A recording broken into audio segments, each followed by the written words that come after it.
Falem. Olá pessoal, tudo bem com vocês? Aqui é o PH novamente, e bem-vindos a mais uma aula, o aulão, o NHB, parte 2, Hoje nós vamos entrar mais no assunto Brasil pré-colonial, A gente vai falar um pouco, sobre como os chegaram aqui ao Brasil, quais eram suas intenções aqui com o Brasil, O início de tudo, antes da gente entrar para a parte colonial, tá? Esse material, todo esse nosso material, tudo bem? Todo o nosso material, ele foi pesquisado, foi pesquisado, foi digitado, Então teve um certo trabalho, para nós encontrarmos algumas fontes de pesquisa, tá? Então, como sempre eu falo, desde a primeira parte do aulão, aproveitem o material, tá? E assim, gente, logo, logo, depois das nossas provas, avaliações globais, nós iremos criar um grupo no NHB, tá? E também iremos disponibilizar o material para vocês, onde vocês quiserem, podem dar uma estudada melhor, com os slides, alguns formulários de o Brasil, tá? Bom, e já começando aqui, eu convido aqui o professor Alan John, que vai ser o nosso guia e nosso professor, nesse aulão. Beleza, PH. Então, boa noite, pessoal. Lembrando que essa iniciativa, do Grêmio Estudantil Zacarias Giacomi de Mello, que através de uma iniciativa pioneira, através do estudante Pedro Henrique e a comissão, resolveram trazer esse momento enriquecedor para a gente, principalmente para os estudantes que estão vivenciando e experimentando esse primeiro momento da Olimpíada Nacional de História do Brasil. Então, você, estudante do primeiro ano, que ainda não tem muita experiência, não sabe mais ou menos como é que funciona, a gente vai dar um intensivão aqui de História do Brasil para tentar trazer essa discussão para a gente, naturalmente, contribuir com o processo de formação de vocês. Como o próprio PH falou, o nosso momento inicial hoje falando um pouco sobre a história do Brasil, desde o começo. Vamos falar um pouco agora sobre o Brasil pré-colonial, um período muito importante que a gente deve trazer para os nossos debates, haja vista que foi um momento em que começou-se a pensar sobre a origem do nosso país. Então, você, estudante, deve saber, sobretudo, que esse momento é um momento em que vai ser pensada a institucionalização do nosso país enquanto território, onde vai ser pensado, debatido, questionado, trabalhado, conceitos falando sobre a noção do que é ser indígena, quem são os exploradores, como foram os primeiros contatos, e a gente vai ver tudo isso nesse primeiro momento.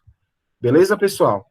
Então, você, mais uma vez, do primeiro ano, fique atento e, posteriormente, após você assistir esse vídeo, nos dê um feedback, mande mensagens, questionamentos, críticas e também sugestões para a gente melhorar o nosso material e, consequentemente, enriquecer esse momento tão importante com vocês. Então, vou apresentar aqui o nosso slide, que já está em mãos aí. Lembrando mais uma vez, a você que está chegando agora, material produzido pelo Pedro Henrique, iniciativa pioneira do Grêmio Zacarias Giacomi de Mello. Então, temos aí o Grêmio, todos temos voz, e eu, aquele que vos fala aqui, professor Landion. Então, pessoal, primeiro momento que a gente deve saber sobre a história do Brasil. Professor, quem foi os primeiros a chegarem? Foi portugueses? Foram espanhóis? E aí, como foi essa chegada? Houve contato? Houve guerra? Ocorreu conflito? Ocorreu morte? O Pedro Henrique explica com mais detalhes para a gente como foi esse primeiro contato inicial entre europeu e indígena. Vai lá, Pedro Henrique. Mostra para a galera. Pessoal, só uma coisinha, tá? Se eu travar aqui é por causa da minha internet, tá? Mas, bem, tem, conceitos, eu posso dizer assim, conceitos que disseram que antes de Pedro Álvares Cabral, que sempre é contado no ensino fundamental que Pedro Álvares Cabral chegou primeiro no Brasil, disseram que não foi ele, que em 1498 foi um outro navegante, que eu esqueci o nome, você me recorda, professor? Pelo Coelho de Souza, também tem o Vicente Pison. Foi o de Souza.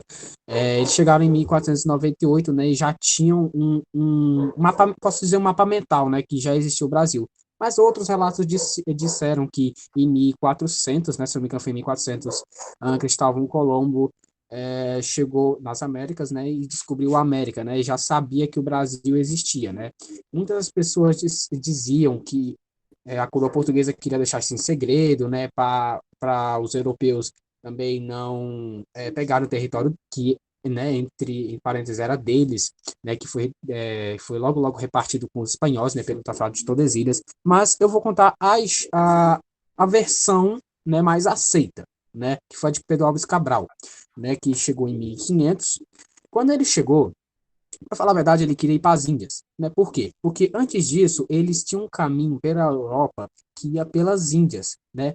E por que eles queriam pelas Índias? Por causa das suas especiarias, né? Que era uma coisa muito rica, né? Era muito famosa. Eram as especiarias, né? Os famosos temperos, né? E assim, um certo alguém falou que iria fechar o caminho lá pela Europa, né? Mas aí tudo bem. O que os portugueses fizeram? Como os portugueses eles já estavam mais avançados, eles já tinham podemos dizer, naquele tempo, uma tecnologia melhor para a navegação, eles acabaram que fazendo aquela navegação, né? Aquela famosa navegação pela África, né? Passando pelo Cabo da Boa Esperança, né? Que para eles foi uma conquista grande, passando pelo Cabo da Boa Esperança, depois pararam em outros pontos, como, se não me engano, Madagascar, não, Madagascar. Eu não sei, foram vários pontos, né, que eles pararam na África até chegarem nas Índias, né? E aí foi descoberto um novo caminho pelas Índias, né? Porque eles não tinham um mapa, como é que eu posso dizer, avançado, né? E eles foram fazendo seu próprio mapa. E o que aconteceu? Pedro Álvares Cabral queria chegar nas Índias, né? Só que ele acabou se desviando um pouco, né, do seu caminho, acabando chegando no Brasil. Só que quando ele viu que ele, para falar a verdade, chegou e falou: Poxa, chegamos nas Índias. Foi aí que veio o nome dos índios, né? Os índios, os indígenas, né? E acabou que ele pensando que aquilo era uma ilha, que foi chamada de Ilha de Santa Cruz. Mas logo eles viram que aquilo era uma terra, né? Era uma terra maior que uma ilha, então chamada de terra de Vera Cruz, não foi Santa Cruz. Nossa, eu sou muito esquecido. Aí o que aconteceu? Eles viram que aquilo não era as Índias, então eles continuaram o seu caminho, passando pelo Cabo da Boa Esperança, até chegarem nas Ilhas e festejarem, né? Porque o investimento, o dinheiro todo estava lá nas Índias, né? E Portugal tinha vários. Como é que se chama? Como é que se chama, professor? Portos, feitorias, Não, era. Quando o pessoal descobre alguma coisa, alguma terra, colônias. isso, várias colônias, né? E o Portugal estava investindo lá, né? Mas tudo bem. Essa é a versão mais aceita, né? Então, o Pedro Henrique explicou para a gente um pouco dos detalhes, né, sobre esse primeiro contato, né, dos portugueses com essa terra desconhecida, que posteriormente seria chamada Brasil. Mas para a gente entender realmente, radicalmente, o que é Brasil pré-colonial e por que esse termo pré, você tem que entender que esse termo pré refere-se a antes. É antes do Brasil colônia. Como assim? Eu não entendi. Antes de colônia seria referente a antes da moradia, da fixação dos portugueses aqui no Brasil. Então, no Brasil pré-colonial não tem fixação, não tem moradia, não tem casa, não tem vila, não tem cidade, não tem estrutura administrativa no país. Por isso se fala pré-colonial. Então, esse período é compreendido entre 1500 a 1531, num período em que o Brasil é basicamente um quintal da Europa, ou seja, ele só vem para explorar o território, explorar a mão de obra indígena, explorar também o pau-brasil, que é a maior riqueza encontrada naquele período. Lembrando também que não só portugueses estiveram aqui, como também franceses, ingleses, holandeses, sempre em busca da principal riqueza encontrada no nosso país, que seria o pau-brasil.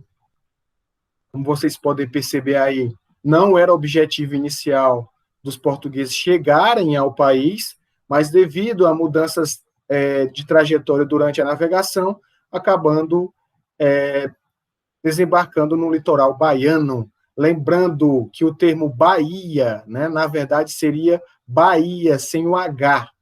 Por quê, professor? Porque a Bahia, o estado baiano, apresentava uma baía, que seria uma espécie de paisagem litorânea, e posteriormente foi batizado com o termo Bahia, né, com H. Por isso que o baiano é sem H, ok? Lembrando também que não teve só as expedições de Pedro Álvares de Cabral, também tiveram várias expedições, como a de Vasco da Gama, e outras que também desembarcaram aqui no litoral brasileiro, e também ao longo do continente africano. Pedro Henrique, meu amigo, por que tanta sede pelo Brasil? O que foi que os portugueses fizeram nesses 30 anos aqui? Se ocuparam com o quê, meu irmão?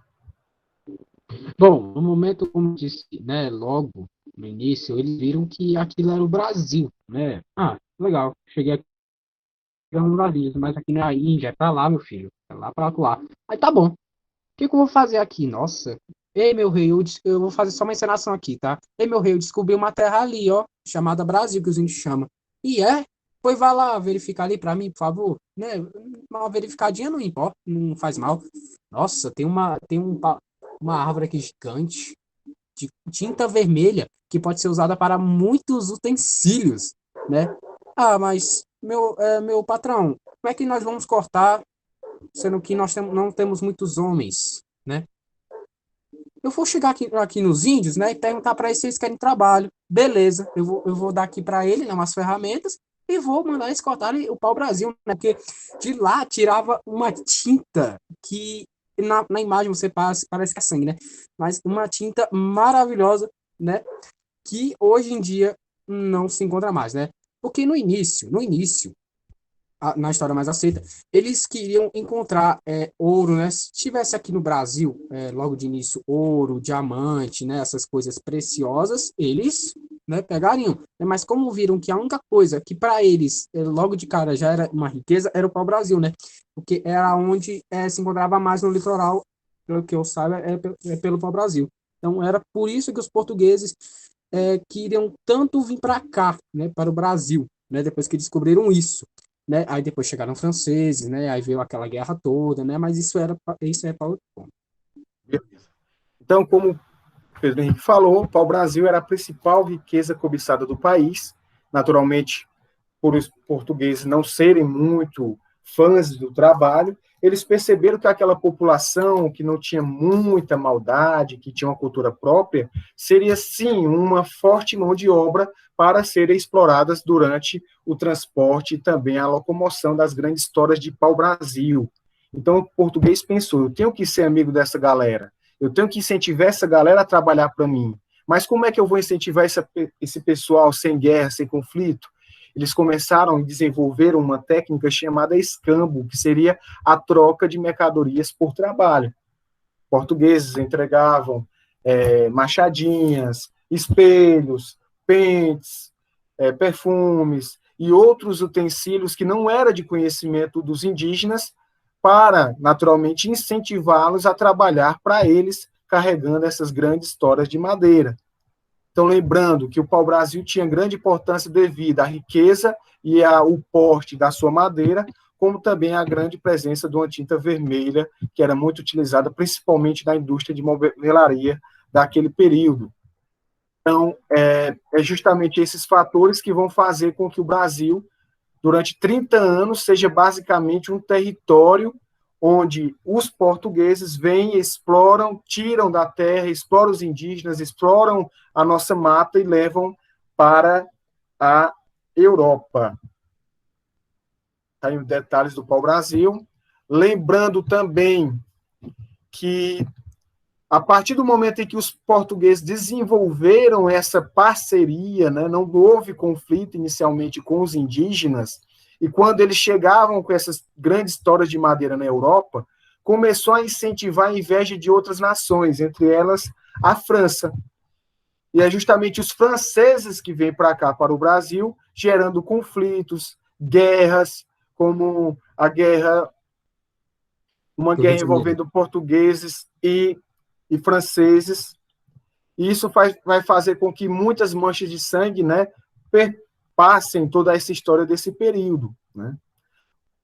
Lembrar de um carinha também bem icônico nesse período. Aí eu peço a ajuda do Pedro Henrique. Pedro Henrique, me diz, cara, quem é esse cara que está na foto aí?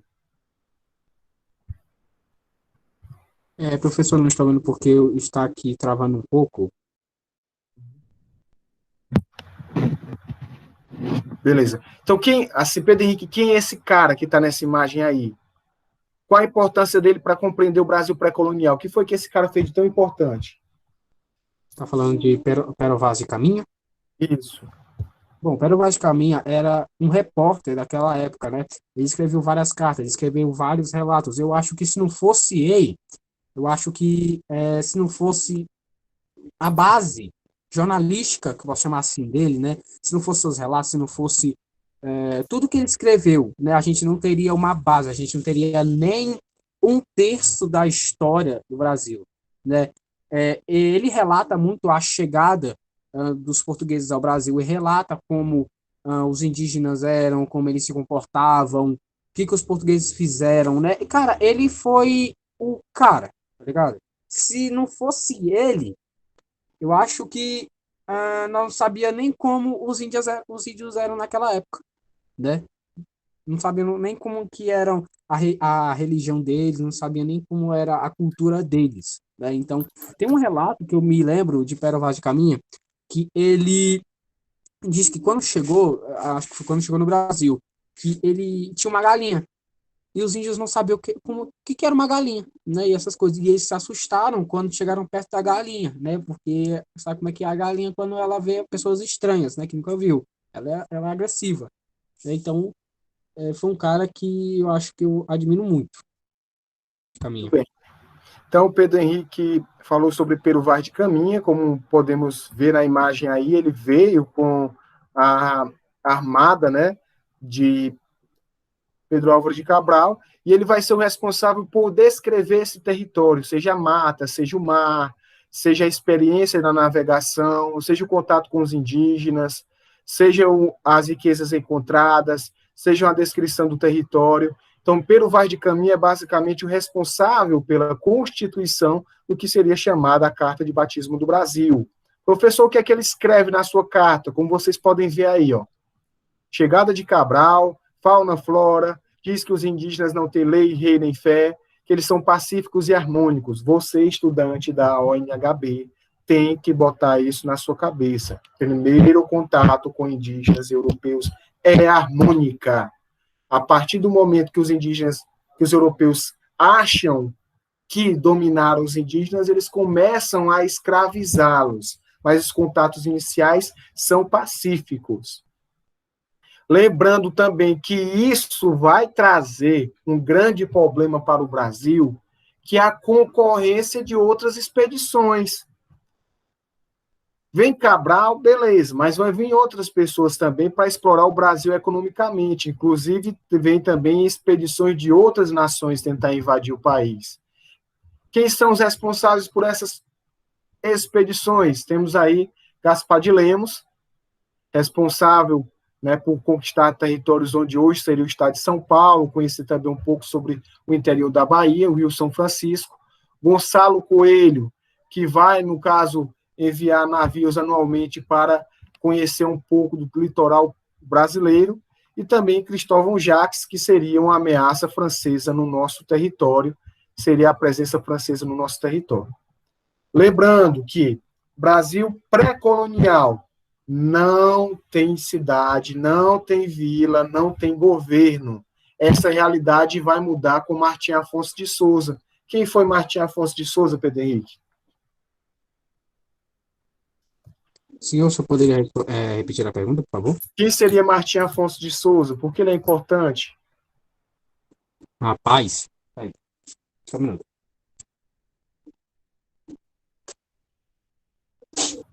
O negócio aqui tá. Pronto, voltei. Desculpem. Bom, Martim Afonso de Souza. Eu não. Eu falo para vocês que eu não estudei muito sobre Martim Afonso de Souza, né? Só alguns pontos históricos. Entendeu, professor? I'm sorry. Beleza, meu irmão, mas tranquilo, vamos lá. Você também está na mesma situação que o nosso amigo Pedro Henrique, não se preocupe. Martim Afonso de Souza, quando chega, ele põe fim ao chamado Brasil pré-colonial. A partir da chegada dele, inicia-se o período chamado Brasil Colônia. Professor, e por que ele foi importante? Ele fundou cidade, fundou vila, trouxe a cana-de-açúcar, fundou o primeiro engenho, trouxe as primeiras cabeças de gado, por isso que ele é importante. Ele é basicamente um cara que vai realmente findar seus pés aqui, vai fixar moradia. Ele, então, finaliza esse Brasil pré-colonial. Inicia-se, então, o Brasil chamado Brasil Colônia. Lembre-se, estudante da UNHB, o Brasil pré-colonial foi marcado pela chegada de Cabral, pelos contatos entre indígenas e europeus, pela ameaça dos franceses em busca do pau-brasil, que era a principal riqueza daquele período. Não esqueça também, pau-brasil era transportado pelos indígenas num regime de trabalho onde o escambo predominava, que seria, no caso, a principal mão de obra, o indígena. Beleza, moçada? Pedro Henrique, como é que você avalia o nosso momento? O que é que você quer dizer para a galera que está assistindo o nosso vídeo? Bom, pessoal, cara, eu só digo uma coisa para vocês.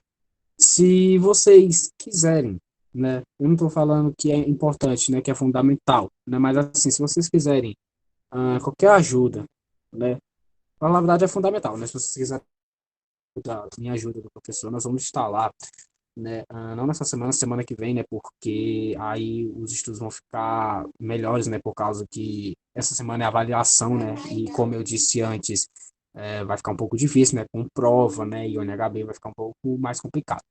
Mas assim, semana que vem nós vamos estar mais ativos ainda, né, respondendo as perguntas de vocês, respondendo, fazendo, pra falar a verdade, fazendo formulários com perguntas e respostas, né, compartilhando esse slide, né, para vocês. E assim, cara, eu acho que o nosso desempenho aqui nesse aulão ele está ótimo, né, porque além da gente trazer um pedaço do conteúdo, né, para vocês, já tá de bom tamanho, né, porque assim, a gente fosse trazer um conteúdo maior, né, mais completo, aí, né, ficaria um pouco mais difícil. Não por a gente fazer o material para vocês, mas pelo tamanho do vídeo, né, que fica um pouquinho mais difícil e pesado, né, para compartilhar. Mas assim, eu só quero que vocês, como eu disse antes na primeira aula, que vocês aproveitem o material, tá, que está sendo de fundamental para vocês, né, e como a gente diz antes, a gente só quer que vocês tirem notas boas na NHB, representem a escola, né, então é isso.